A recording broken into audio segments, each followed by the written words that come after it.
So the second episode of Beast Morphers is mainly concerned with setting up the status quo and settling into that good old Power Rangers formula. Now that the team is assembled, we see what roles they fall into, as well as the dynamics between them, plus an introduction to their morph sequences and Zords. It definitely feels like this team has finally gelled together. Yes! Yes! As we saw in the previous episode, this team has very much been thrown together, and so there's a natural initial scramble for each character to adjust to both their new powers and their place in the team. I really liked how Devon's lack of drive and general chillness that his father so disapproved of last episode turned out to be a strength and allowed him to fit naturally into a leader role. He doesn't have anything to prove to others or to himself, so he can be more cool-headed and serve as a good leader. This was a pleasant surprise to me, as I had assumed his laid-backness would be treated as an Achilles heel to overcome. I think it's nice the show is promoting a more chill outlook versus a constant, ruthless drive. Side note, I love the more Kamen Rider-esque morph sequences. It just places the Rangers in their environment, and it also means I don't have to watch morph sequence stock footage ad infinitum. More please. Thank you. The weak points. Oh my goodness, I was not expecting the weak points to be adapted. I love their presence here because they add to the Rangers' inexperience and fallibility. You know, these are things that they're going to have to learn how to overcome together. Although me and Jessica can't believe they changed Yoko's need for constant sweets to Zoe having a need for carrots. Ugh. Power Rangers is pushing the health agenda. Zoe should fuel up on steak, medium rare, like a real American. Ooh, and I have children. I'm feeding them pure cream eggs all day, every day, just to own Beast Morphers.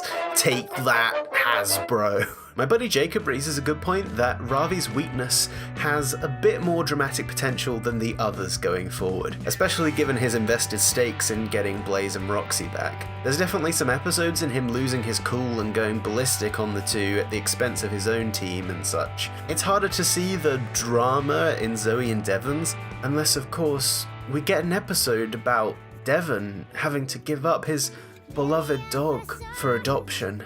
Now unable to stand the sight of him and forced to part ways forever. Actually, yeah, I take it back, make that episode.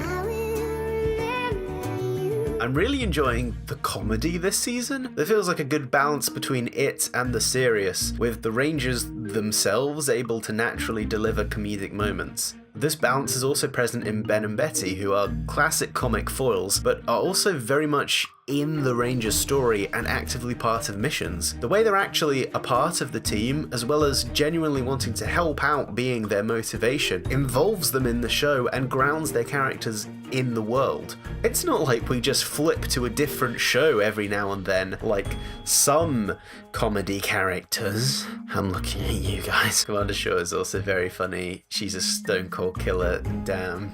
I reorganized the entire Great Battle Force laundry department. Like, that's tough. How would you know? You've never done a piece of laundry in your life. We also got the B-Spots, yo, and I think we all knew a boy was gonna be voicing at least one of them. Personally, I was rooting for him to voice all three. I mean, why not? That man can play any character. Give me a Ranger team only of Kelson Hendersons. To be honest, the B-Spot's introduction felt like the weakest part of the episode to me, just because there was so much else going on. We didn't get to see much of them beyond their practical function. I would have preferred they be introduced in an episode that could focus more on them, so they felt more like characters and less like equipment from the get-go. However, there's obviously a ton of episodes left to flesh them out, and I understand the need to set everything up and get the status quo rolling, so we'll see where the show goes with them.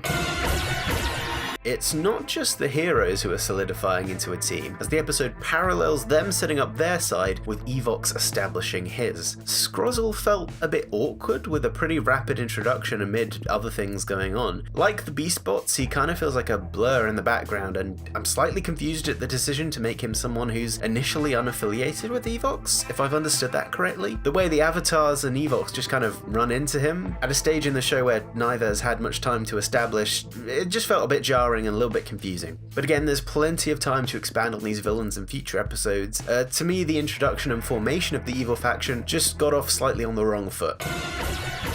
So despite packing in a bit too much setup a bit unelegantly, Evox's Revenge had some great character moments and humour, and really made me properly fall in love with the team together. What did you think of the episode? Leave a comment with your thoughts, and I'll see you next week for episode 3. Peace out, my hot dogs.